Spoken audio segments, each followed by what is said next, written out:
Greetings, my name is Neosekken, and welcome back to my Let's Play of A Light in the Dark. Now, in the last episode, Hao Shen and his kidnapper basically just spent a lot of time getting to know one another while waiting for more information regarding what his parents are going to do with fulfilling the ransom request of the kidnapper. And, well, we learned a little more about Hao Shen's rather dysfunctional family life and the rather complicated relationship that his parents share, along with he himself shares with his parents as a result of their complicated relationship. It's complicated, is what I'm trying to say. And due to how complicated and dysfunctional his family life has been, that's pretty much why he moved out on his own and just been living by himself, essentially. Just living out his days here, just trying to ignore his rather empty, depressing life until, well, his kidnapping occurred.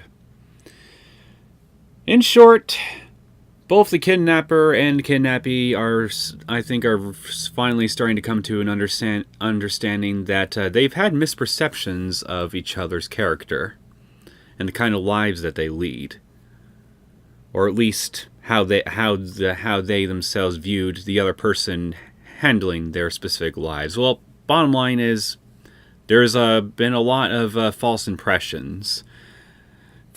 impressions, I guess, for lack of a better phrase, that I'm sure, my brain's failing to come up with a more adequate term right now, so I'm just going to roll with it. So, yeah. Maybe there's a chance that Hao Shen will be able to get out of this alive, even though he's pretty much more or less coming to terms with the idea that he's probably not going to get out of this alive if his parents meet the ransom demands. And we pretty much, because he suspects that his kidnapper is just going to kill him. And sure enough, when we did a perspective flip with said kidnapper in the last episode, we pretty much confirmed as much, that she had no intention of letting him leave alive from the get-go. However, the more time that she spends with him and getting to know with him, the stronger the seed of doubt that's been planted in her mind seems to grow. So, maybe if I keep bonding with her, there will be a good chance indeed that I'll be able to get out of this whole situation alive. Now, how exactly that'll all play out, I have no fucking idea.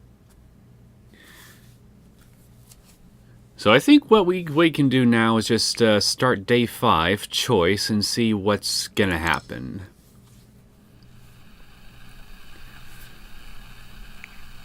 Amidst the fuzziness, I had a dream.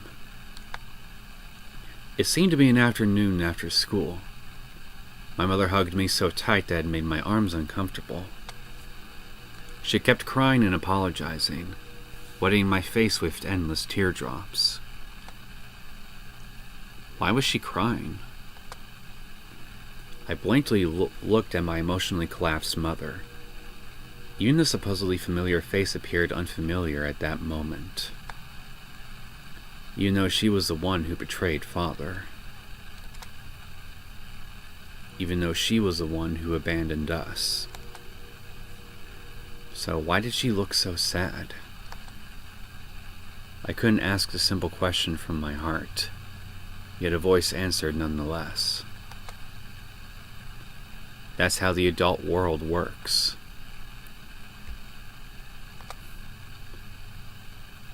That was a depressed, yet still young voice.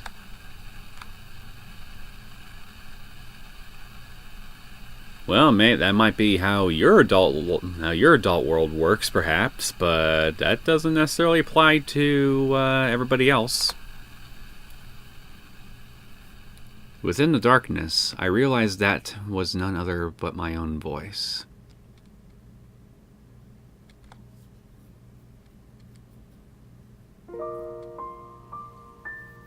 Day 5, morning.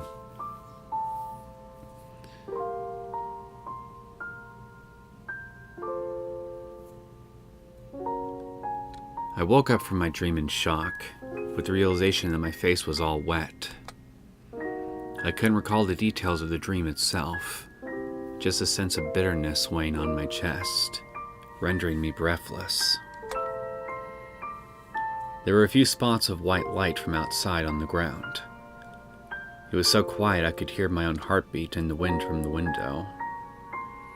Now the big question I have is, was anybody around to watch you cry in your sleep?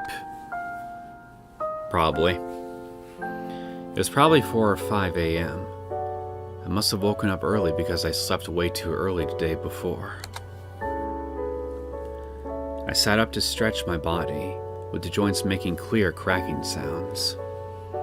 The last bit of my dream vanished with the morning light.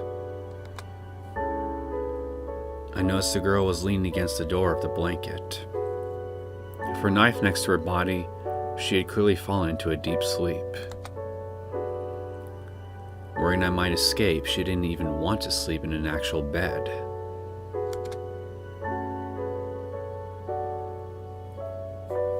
She had a slender body clearly due to malnutrition, and the unkempt shoulder-length hair that was tangled in multiple places.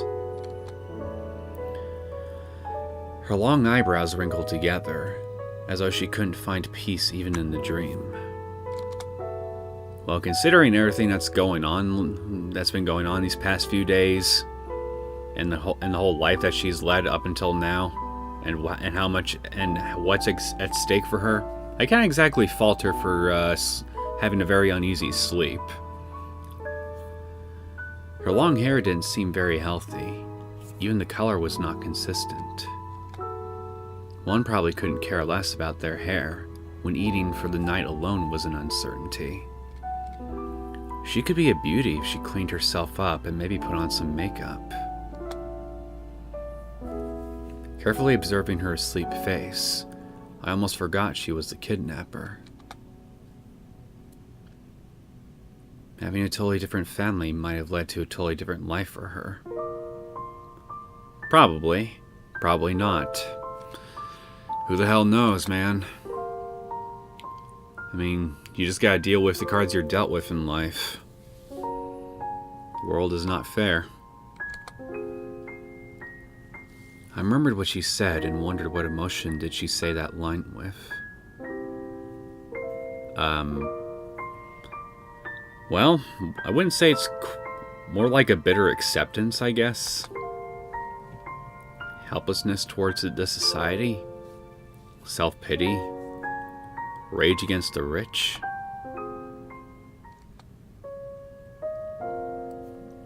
I decided to stop thinking about it and focused on figuring out what to do. Let's rest. There was no point to risk this much. They might just let me go after tonight. Yeah, I'm just gonna keep writing. I'm just gonna keep going the most compassionate route possible, and just be obedient, and just try to appeal to her better sense of reason and emotion. Because say I do escape, what's the guarantee that I would even be able to get out of the whole affair alive? What if she's good at throwing knives or something? I'd be screwed.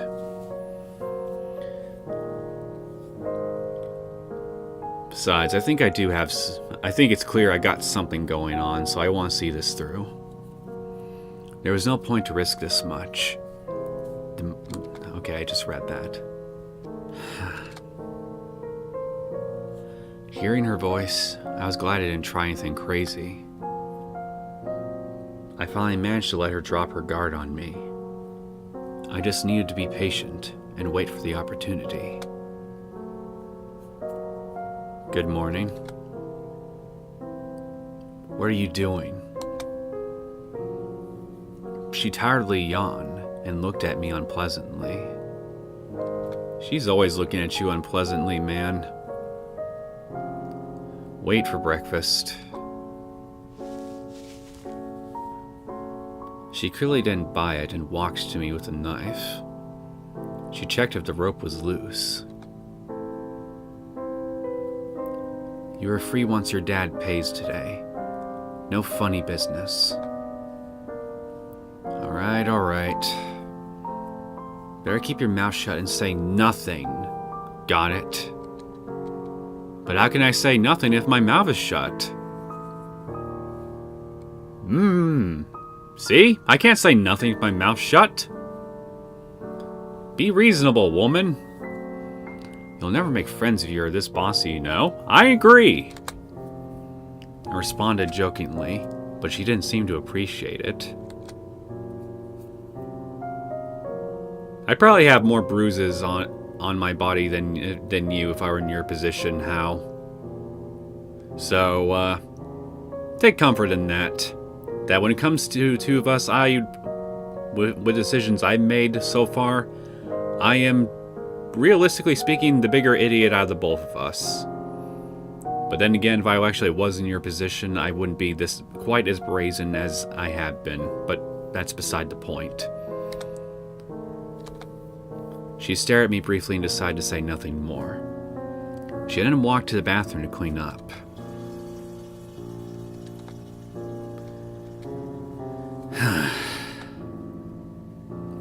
Unlikely as it might be, but if they were going to pay the ransom, they would let me go without me risking anything. The real problem would be if I was just to buy time. I wasn't sure what they would do if pushed it forward. Either I escaped on my own, or wait for the police's rescue. Well, I would worry about that after tonight.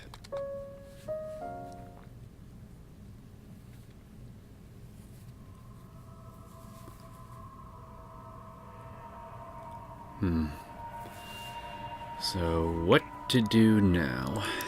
Is there anything, Hey, where's the jacket thing?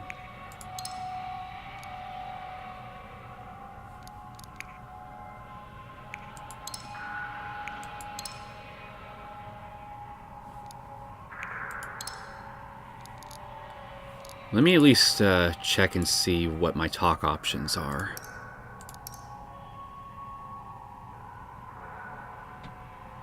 Okay, so I only have... I should talk first, because maybe if I were to choose one of these dialogue options, depending on maybe the answers I give during them, I can unlock another talking option that might be useful. So I'll go with the compassionate one first. You look really tired. You look pretty tired. None of your business. She replied sourly, yet the thick dark circles under her eyes said it all. Guarding me around the clock, plus the heavy mental stress, had taken quite a toll on her body.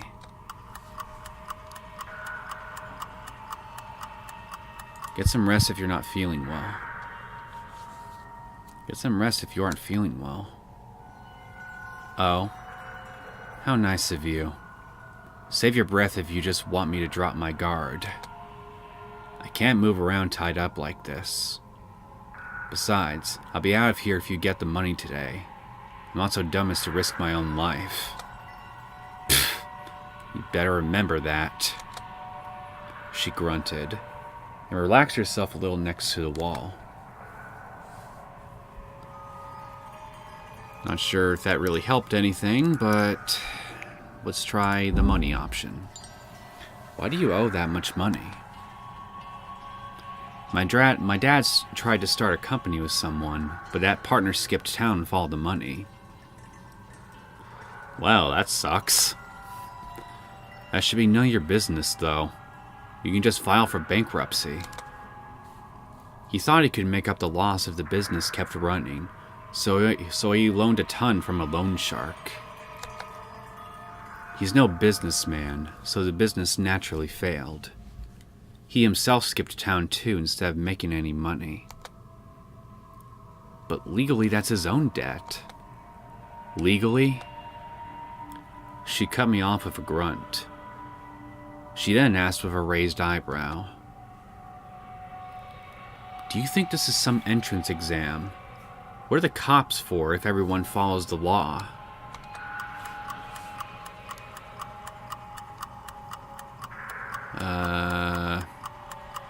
So no one can help you?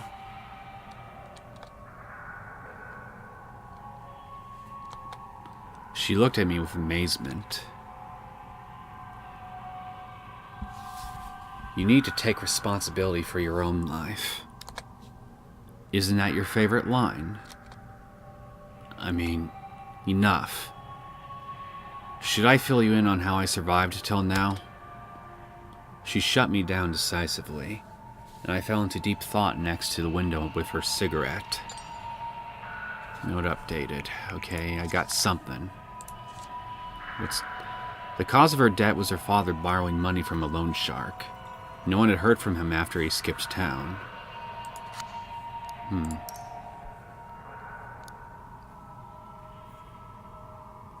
There was something here, and it's gone now, so I'm going to observe the couch. The synthetic leather is all ragged, with the cotton inside of it exposed like some gutted dead body. What a bad omen.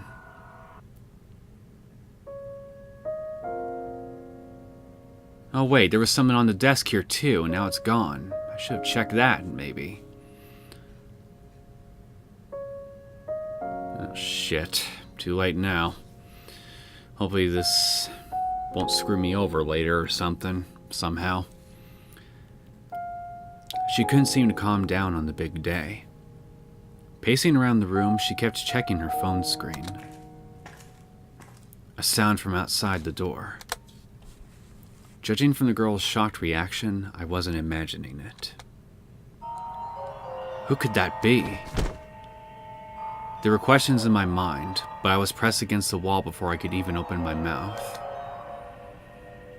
The girl covered my mouth in panic and raised the knife against my neck. The blade was so close I wouldn't dare to move an inch. Don't move. I can't. Shut up! Not able to stop the trembling in her voice, she put more force into her hand. The sharp end would stab into the throat with a simple push. It didn't appear to be an accomplice. Since it didn't appear there were any other residents, one wouldn't expect a sudden visit. The police, maybe? Could be your loan sharks for all we know. They might be able to find me through the surveillance camera or a cell phone signal. But could they find us this quickly after only a few days? Following the trains of thoughts, the steps got closer. Then it stopped right before the door. There was no hesitation. Straight to the destination. In other words, they knew there was someone here. As though waiting for something, there was no sound outside of the door. No one seemed to want to break this silence. Her tense right hand trembled a little. I could see the sweat dripping down the cheek. Big sis? The little girl's voice came through the door.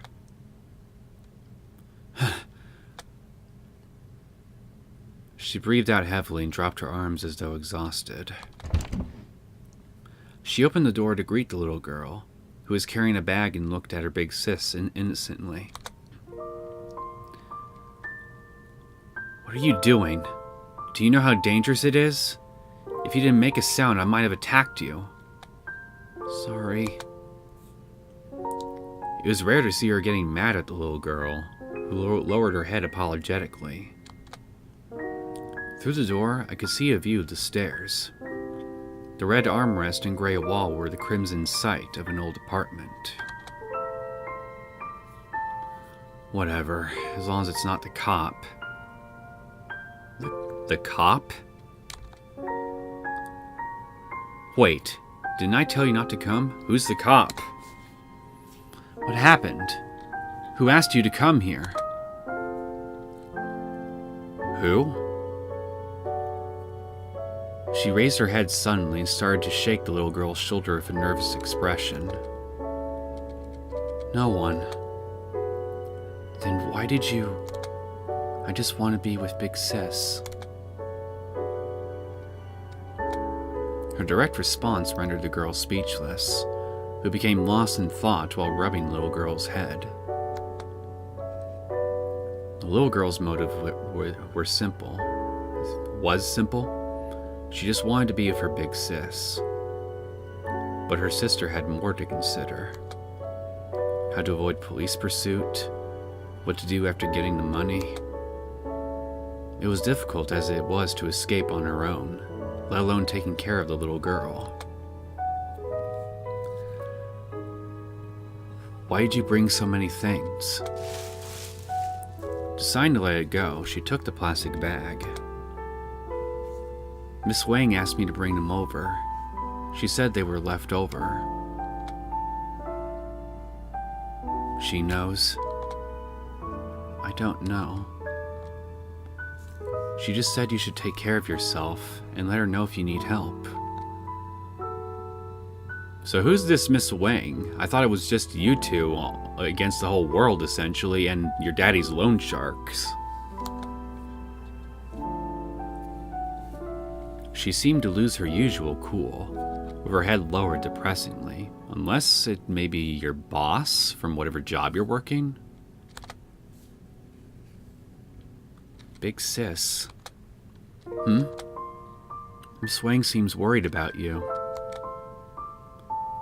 Looking at the hesitating little girl, she bit her lips and finally spoke after a while. Don't worry. It would all be over soon. She managed to smile while rubbing the little girl's hair. Noticing the name that was brought up, who was this Miss Wang they were talking about? I'm gonna take a gamble and ask, who's Miss Wang? Since it was the first time they brought up someone else, I decided to ask when I had the chance. She is Big Sis's... Ha! Suddenly a bread was thrown at me. It hit me right in the face before I could react. Food! Thank goodness it was just scallion bread. I'd be in trouble if it was a baguette. Oh, come on, I've handled baguette bread. They're not that hard. Be quiet and don't try to trick her. You too, Yiling. Don't tell him anything. Yiling? I'm sure that's an I, yes? Yeah, I think it's an I. Yiling. I'm not sure if I'm pronouncing it right, but I'm going to assume that's how I say the name. Yiling? I repeated the name quietly. The girl was scolding her sister, not paying attention to what she just revealed. If they shared the same last name, their full name should be, I think I remember what it might be. Yiling Huang? There we go. The name stuck out to me. It almost felt familiar in a way. Focus on that feeling, man. Maybe you might be able to remember something that'd be very helpful to us. Whatever. It might be for the best.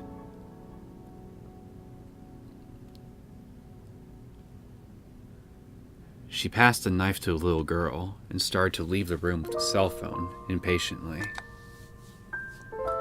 Keep an eye on him for me. I'm going to give a call and find out what's going on. They didn't pick up the phone. She impatiently mumbled and was about to step out of the room. If they're suddenly not maintaining contact with you right when the big payout is supposedly about to happen, then to me that could mean possibly two things. Number one, the payout is going to happen and that they're going to try to basically intercept and take the money and leave you as to basically be the fallout guy or fallout gal in this case, along with your sister. while Hao is pretty much rescued. Or number 2, your benefactors or whoever helped you organize this kidnapping, something has happened to them, so you're pretty much on your own at this point. It's gotta be one or the other. Because I seriously doubt it's just them forgetting to pick up the phone. Calling whom? What part of shut up don't you understand? I don't understand the up. Does it mean down in English? She coldly stared at me. It's none of your business, got it? Yes, Huang. Just eat the bread if you're hungry. There's also enough water. I'll be back soon, so don't you think about untying yourself. No, I would never dream of it. In fact, I will tie myself up even further with my shoelaces. Hey, what if there's a fire? Then you'll be burned to death. I don't care as long as she escapes. But what about all the bonding we've been doing, man? I thought we were building something.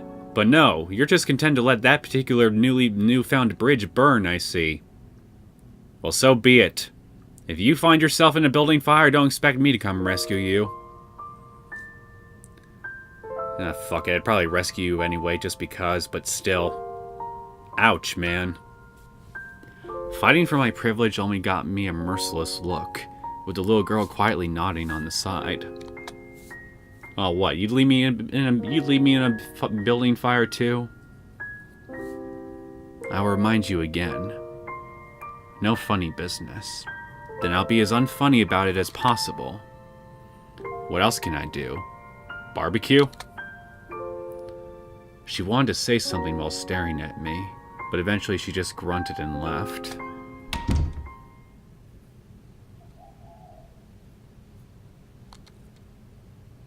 Is it weird for me to actually wonder if either of them actually like barbecue? Probably is. I don't care. The door closed and there was only me and the little girl. We would learn if the ransom really arrived tonight or not. They would only keep a closer eye on me if the negotiation continued. If I wanted to run, now would be the best chance. The little girl had less strength than her sister, nor was as on guard of me as she used to.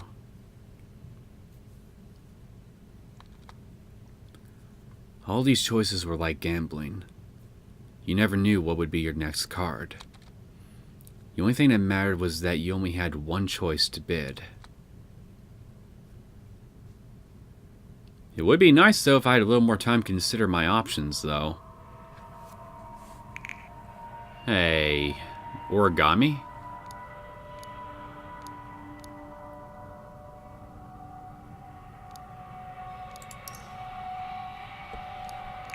Let me look around a bit more first.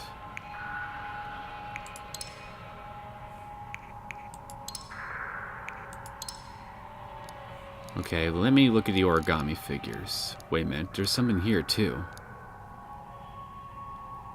What's this?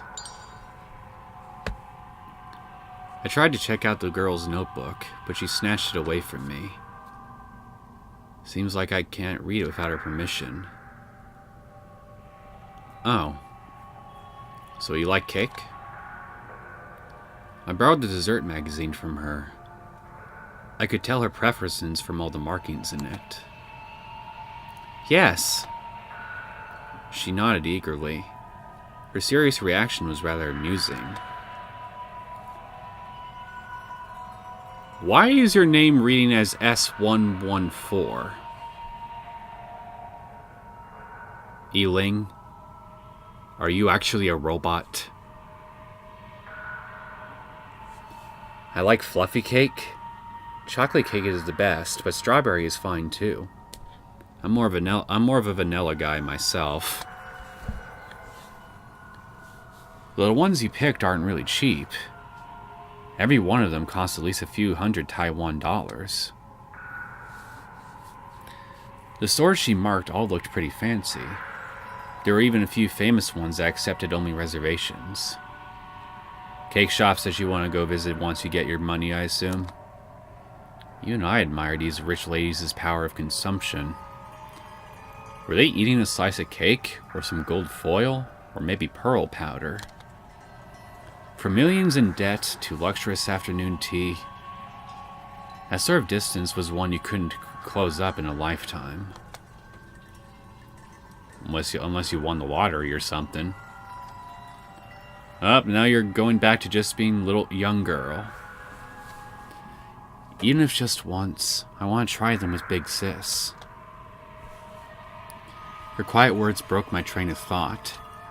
She stood still and hung her head sadly.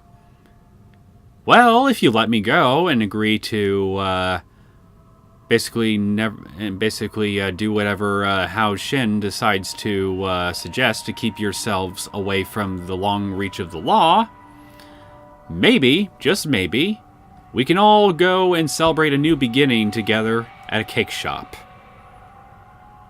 I certainly wouldn't object to that. Moved by the sadness in her voice, I almost forgot my own conundrum. Some people live a luxurious life, yet can't find fulfillment or purpose, while others only wish to be able to have an afternoon tea with their family just once. The same society, but different lives. Some people's dreams are merely trivial daily occurrences for others.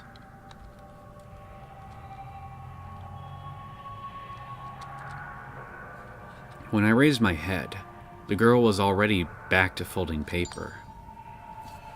Okay, I got a note updated. She became talkative when the subject turned to dessert. Clearly still a young girl. Then let's talk more about dessert. What do you got for...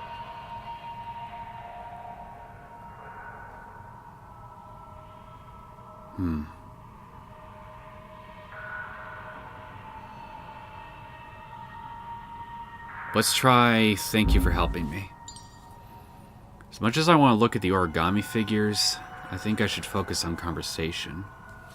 Right, I almost forgot to thank you. Why are you thanking me? Actually, no, she probably wouldn't tell me about Miss Wang, since she was just told not to speak of it from her big sister. So I should probably just examine the origami figures afterward. When I was sick a few days ago, weren't you the one that asked her to buy me some medicine? No, Big Sis would have helped you anyway. She awkwardly avoided my gaze, as though admitting that helping me was something to be embarrassed about. I understood her conflicted mind. To her, my gratitude might not be praise, but criticism. But it's not criticism! Okay, let's look at the origamis. Colored paper and origami cranes are scattered on the ground. All these clean folding lines are from the same hands of the young girl.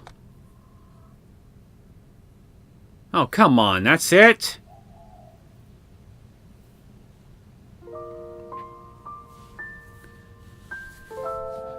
It was the 5th day of my kidnapped life. I started to get really tired of the unchanged room. Whether it was the afternoon sunlight, the reflection in the window, or the air mixed with cigarette and mold smell, I didn't have an enlightening experience. I just wanted to get out of this goddamn place. What's that? Noticing the bag in her hand, I asked out of curiosity.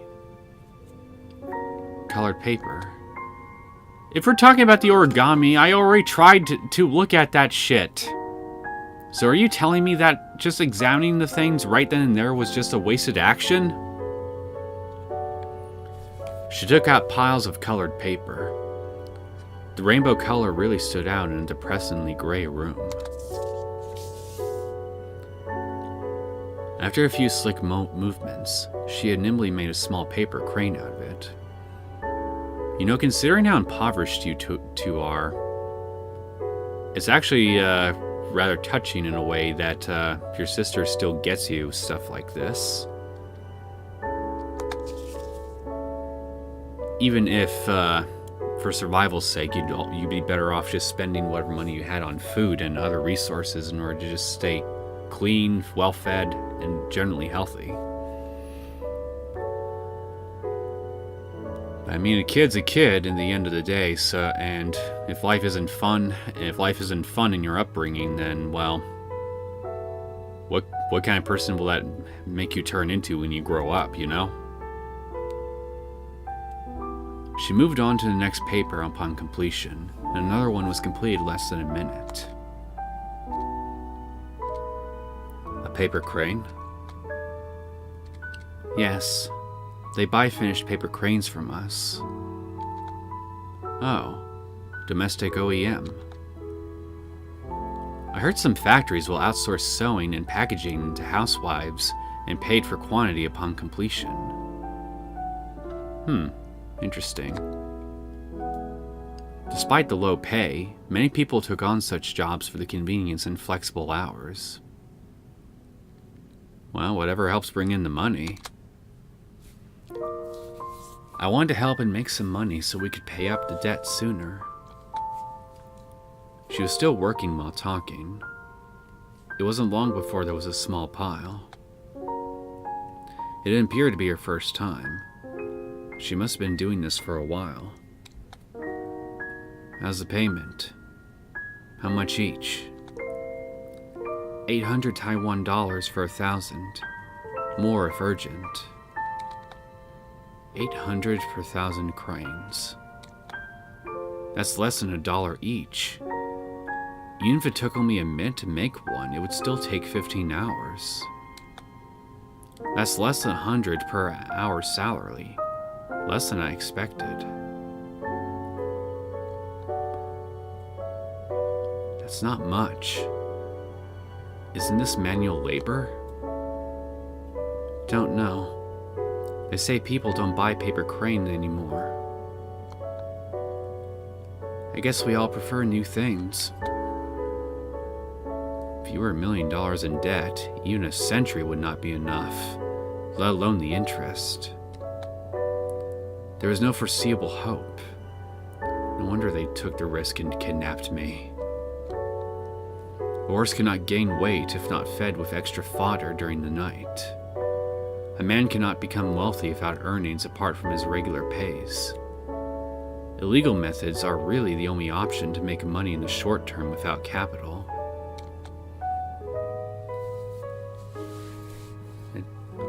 Have you tried jobs with better pay? Like restaurants? Big Sis told me to stay away from those. She interrupted me resentfully, clearly not happy about it. Confused by her reaction, I tried to explain myself. Then I noticed how she was suppressing her emotion by biting the lips. Restaurants. Jobs with better pay. It only took me seconds before I realized what she didn't say. I averted my gaze apologetically. Sorry, I didn't mean to. She quietly lowered her gaze, but her expression did lighten up a little. How much do you owe?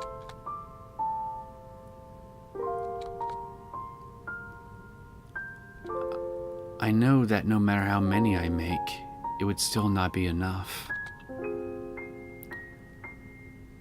Guessing what I had in mind, she quietly resumed working. But this is the only way I could help Big Sis. Somebody just drop a large sum of money in these people's lap or something and just help them pay off their debt already. Hell, start a crowdfunding campaign or something. I'd donate to it. She knew this little money was inconsequential. She knew what she was doing was illegal.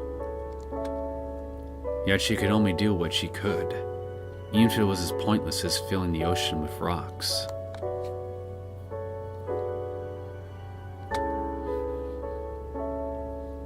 Do you know the story of the paper crane? I remembered the bedtime story while looking at the paper crane in her hand. If you fold 1,000 paper crane, you can make a wish. So you do know. Big Sis told me that, but it was all lie. Not a lie, it was all lie. It was all lie! Or maybe it was all lies. If all it takes is 1,000 cranes, everyone would need to work so hard. What an unimaginative way to put it. But I guess I didn't have time for romantic fantasy. How ironic that the dream-fulfilling paper cranes were made by people without them. No kidding. I observed her side face with unease. You mean profile? She didn't appear to have much emotion, just as quiet as a pond in fall. The siblings had such drastically different personalities. In contrast to her big sis's anger, she just accepted it without a second word. She cared about her big sis's happiness and her current life more than fairness. I didn't know how to respond, so I changed subject. If you can have a wish, what would it be? It would not come true anyway. Try me! Maybe I can make the wish come true. That's why I said if. She seemed to take my random questions seriously and started to contemplate seriously.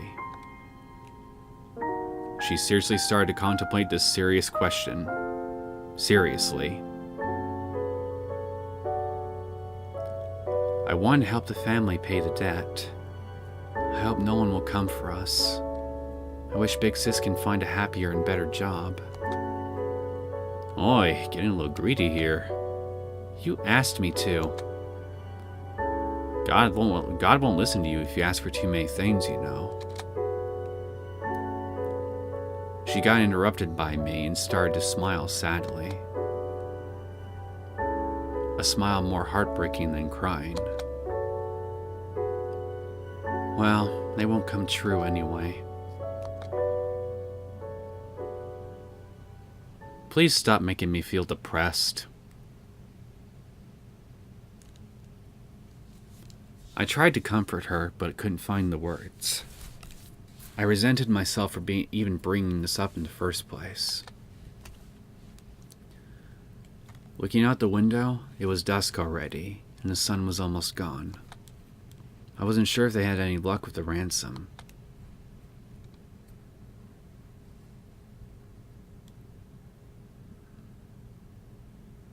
It's an awfully long period of time here to be waiting for just a simple payoff. I'm starting to grow a bit uneasy about this. There was quite an assortment of bread. I had the bread she brought back for dinner. I picked a richer looking pork floss combo and it tasted better than I expected. I used to only buy from the bakery that made fresh and organic bread. The price almost doubled, but the taste wasn't really that different. The economic equality used to be just some fancy catchphrase, and I never truly understood the meaning of that till now. It is unfairness in the extreme.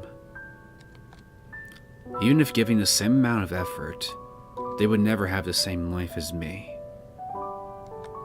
Not because of my talent, but simply because I was born to a rich family. In other words, you're all victims of circumstance. That's the machine that is life, man. It's a big, complicated bitch. Some people choose this work study and were already hundreds of thousands in debt upon graduation, while others never needed to worry about food or clothes, and already had $1 million Taiwan dollars in business capital from their parents. Eventually, these people would compete fairly in the same society. It's ridiculous, really, that there's nothing we can do about it. We are powerless to the system. The world isn't fair. That's why she was this helpless. The world is unfair. But people, though, well, depending on the person, that's a different story. What I'm getting at here, Hal, is that you should bring a little fairness into their lives that the world itself was unwilling to give them. Any way you can. Sometimes all it takes is just the actions of one person to make all the difference in another person's life, excuse me. It was getting dark and there was no news of her big sis. I didn't know if she got the money. Well, the fact she's taking this long is actually making me pretty concerned. I started to worry. While I didn't think they would pay, but I also hope this fiasco, while I didn't think they would pay, I also hope this fiasco could end on a peaceful note. If they couldn't get the money. All these thoughts intertwined in my mind. The little just ate the very spreads quietly, not noticing my thoughts. She's not even a little girl now, she's just the little. That's so dehumanizing, how Shin. What kind of monster is this kidnapping incident turning you into? You like sweets? She moved on to an egg tart after finishing the donut, neither of them fitting for a proper meal. She quietly put her hand away like a child that got caught of doing naughty things. I like sweets too. Really? You're looking at him as though you find the idea that a so-called rich person having a sweet tooth is just utterly inconceivable. And I just noticed there's that thing on the table again. Oh wait, I think I know what that is. That's the cigarette. That's the cigarette thing, isn't it? Why are there cigarettes here? It's not like your sister's back. Don't tell me you smoke too, kid. You should quit if that's the case. Those are very bad for you.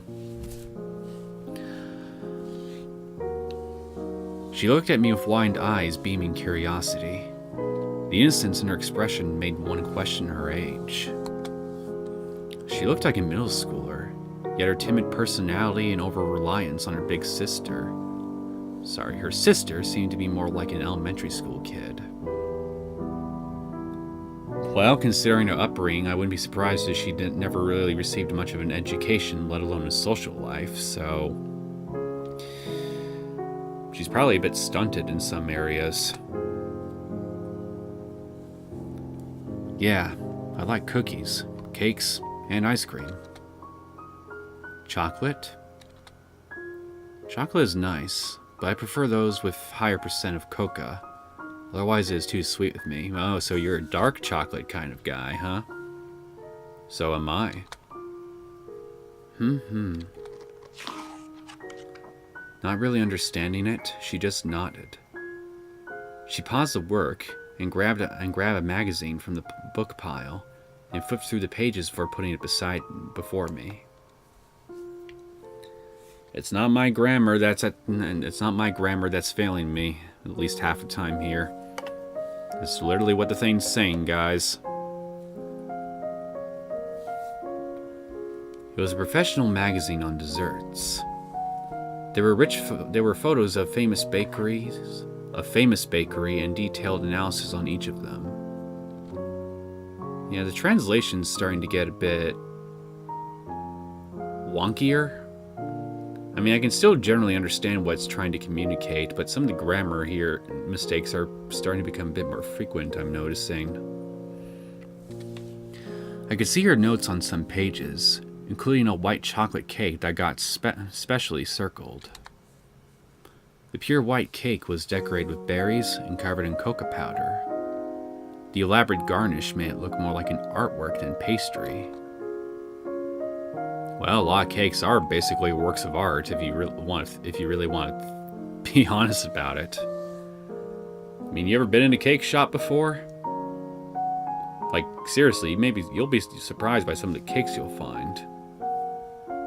Have you tried this? Nope. I seldom try out a particular store. I only visited a few I know about. Sometimes people would give us some as gifts, but I rarely had a taste of those since I didn't visit home frequently. Speaking of which, white chocolate is actually not chocolate. Why is that? Because it has the cocoa removed. It is white because there's no cocoa powder. Do you know it is made of cocoa butter and milk solid? Oh. Pretty much that. There's no actual cocoa to speak of, so therefore it's not actually chocolate. At least not in a traditional sense. She tilted her head and blinked blinked a few times out of confusion. So what's the difference?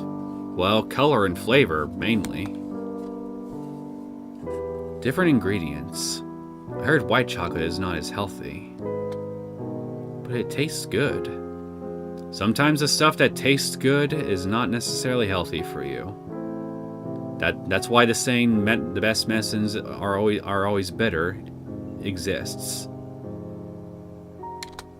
Can't argue with that. The difference between us was never clearer. Comparing to my health concern, she cared more about the taste. I flipped through the magazine with one hand. There were more pages with notes. Come on, man. Be a man and flip the pages with your nose, like as though you have both hands tied up. Impress us with your nasal dexterity. I recalled myself doing the same thing on travel guidebook before a trip. Every stroke of the pen was filled with anticipation.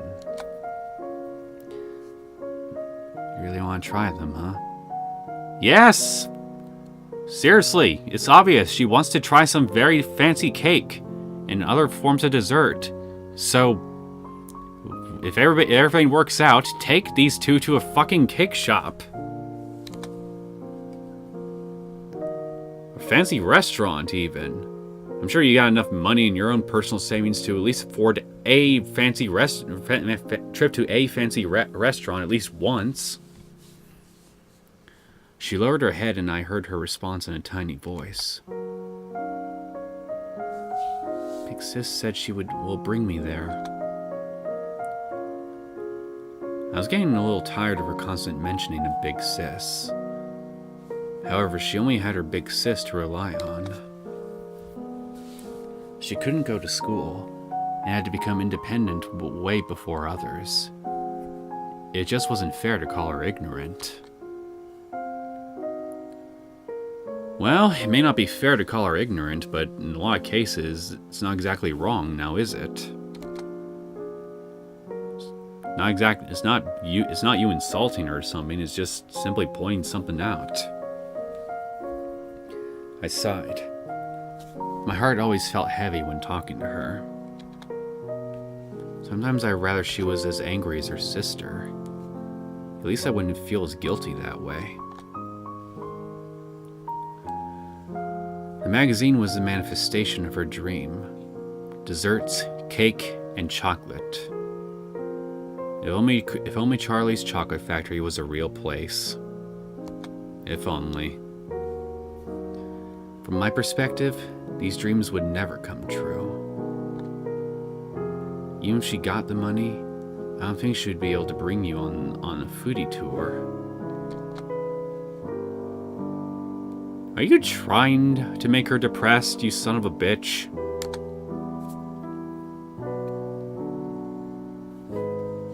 She looked at me with an expression on the verge of tears. See, look what you're doing. Seeing her depressed expression, I swallowed the words I was about to say and regret the fact I might have gone too far. You should feel regret, you heartless monster.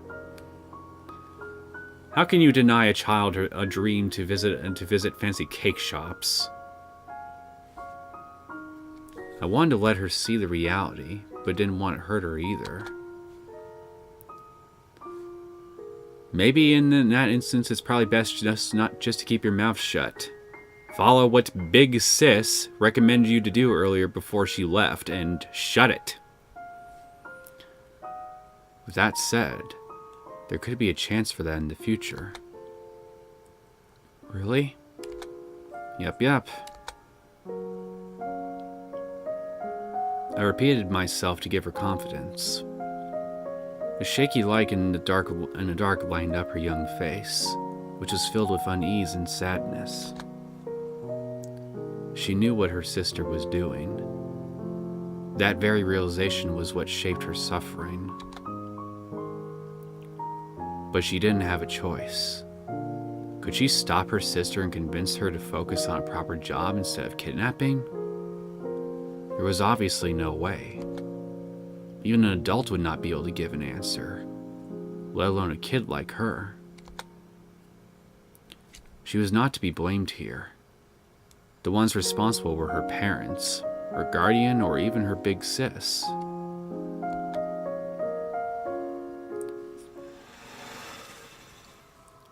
My thoughts were interrupted by the sound. She was back. I don't know. I won't believe it's actually her until we see her. For all we know, it could be Freddy Krueger. Immediately, there were countless thoughts in my mind, and I realized I had no time to hesitate. The footsteps were getting closer, and my heart beat faster. I clenched and then let go of my hands in the pocket. The palms were drenched in sweat.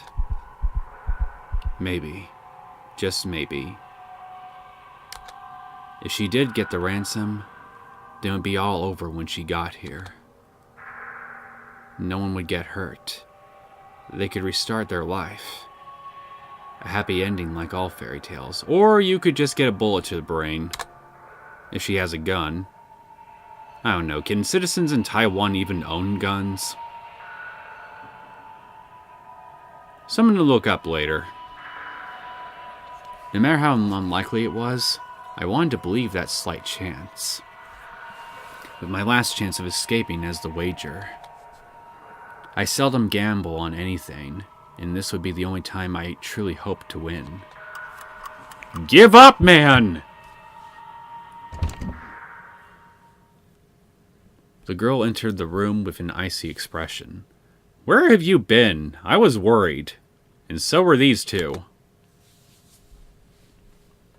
She had none of her usual cool anymore. Her messy hair spread across her shoulders, and I could see nothing but rage and despair in her eyes.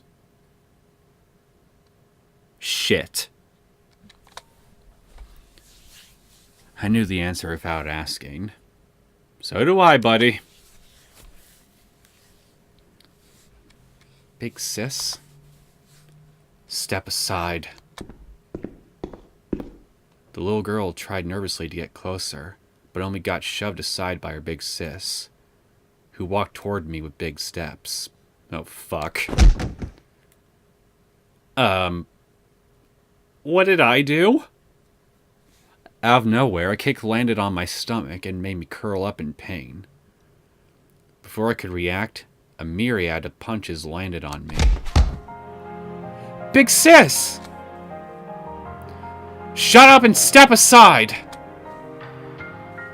The little girl tried to pull her away, but got scared motionless by her sisters yelling. All of you are the same. All of you! She yelled at me hysterically as though trying to vent all her rage upon me. Well, I think that's exactly what she's trying to do, and well, I'm probably gonna need to go to the hospital after this. I managed to cover my head with my hands, trying to shield my crucial parts. There was a taste of blood in my mouth. My body spasmed uncontrollably, and even coughing up gastric juice didn't alleviate the sense of nausea. Every single time. Every time. Every fucking time! I just want a normal life. Why do you have to force me? What do you want from me? Freedom? The yelling and the crying. The initial burning pain seemed to gradually disappear. All the noise mixed into one everlasting sound in my ear, as though from somewhere far, far away. I naively thought it would work out. I gave up my chance like a coward, believing they would pay. I knew it from the very beginning. I gave up my chance of escape to embrace an unrealistic hope, and here I was.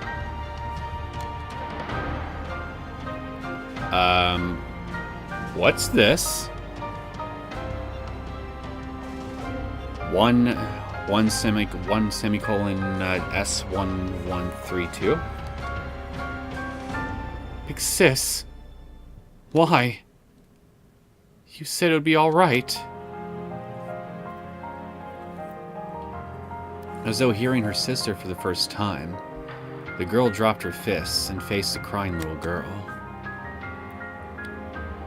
Her clenched fists were still trembling. Her standing posture appeared extremely lonely. Don't cry. I could hear her choking up, and there were tears in her eyes, but she stubbornly refused to let them drop. I won't cry either. She bit her lips and said every word forcefully. I will not cry no matter what. I already knew it would be like this. I knew no one would believe me no matter what I did. From their perspective, we should all just go to hell. We're just some social problem. We should all just die. Just because we're poor and can't go to school. Why don't they just lock up everyone who has less than 20K in income? Everyone who doesn't have a middle school diploma should just get executed. What do they call us? Backup criminals? Social time bombs? Big sis. Listen to me. No one will believe us, and no one will help us. What about me, woman? All we have is ourselves. Got it? It was a declaration and accusation, both. A yell straight from her soul's deepest place. She unclenched her fist. There were spots of blood on her gloves, and she just laughed, ignoring that.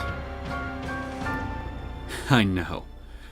This goddamn world isn't fair.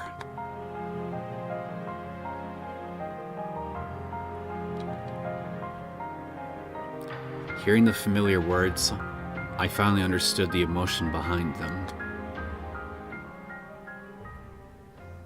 It was neither helplessness nor acceptance, but rage and struggling against reality.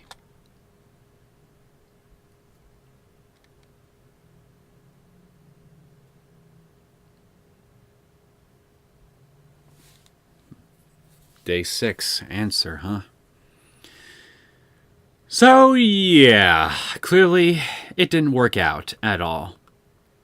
I wish I could say I was surprised, but I'm not really surprised.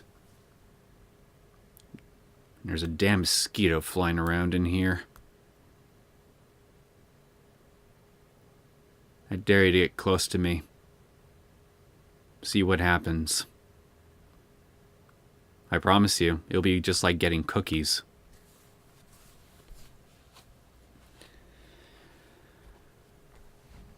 Anyway, my mosquito problems aside, I'm probably going to be in pretty big trouble now that the deal clearly didn't work out. Maybe. But maybe some insane miracle will occur for day 6. I'm hoping so. Otherwise, I'm probably going to, I don't know, maybe need to replay certain segments of the game or whatever and try to get a different result. Because, well, multiple endings. I know there's multiple endings to this game.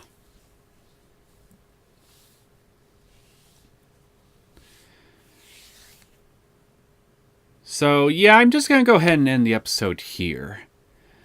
We can just save whatever the fuck is going to happen to me on day 6 in the next episode. I hope you guys enjoyed this latest episode of A Light in the Dark. If you did and you want to see more content from me, feel free to subscribe to my channel. I'll see you all next time. Take care.